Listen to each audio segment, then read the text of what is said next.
రాత్రి నాకు ఒక కళ వచ్చింది. వరలక్ష్మి అమ్మ వచ్చి చంద్రబాబుని నీకు ఏం కావాలో కోరుకొని ఆయన నేను కోరిక తీరుస్తా అన్నది.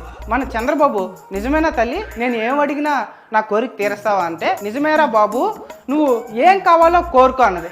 అప్పుడు మన చంద్రబాబు ఏం కోరుకున్నాడు, అమ్మ తల్లి నేను దేశంలో ఎక్కడ తిరిగినా నాకు అప్పు ఇవ్వటం లేదు, నువ్వన్నా నాకు అప్పిచ్చిపో అమ్మ అని వరలక్ష్మి అమ్మని మన చంద్రబాబు కోరుకుంటే మన చంద్రబాబు కోరిక వినగానే వరలక్ష్మి తల్లి మాయమైపోయింది.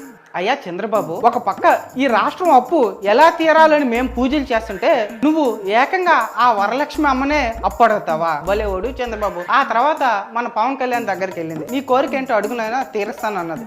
మన పవన్ కళ్యాణ్ ఏమడిగినా తీరుస్తావా తల్లి అంటే నిజమేనాయనా నువ్వు అడుగు నేను తీరేస్తానది. మన పవన్ కళ్యాణ్ ఏమడిగాడు, నన్ను సీఎం చేయమ్మా తల్లి అన్నాడు. మన పవన్ కళ్యాణ్ కోరిక వినగానే నీ కోరిక నేనే కాదు ముల్లోకాల్లో ఉన్న ఏ దేవుడు కూడా తీర్చలేదని చెప్పి వరం ఇచ్చేసి వరలక్ష్మి తల్లి మాయమైపోయింది.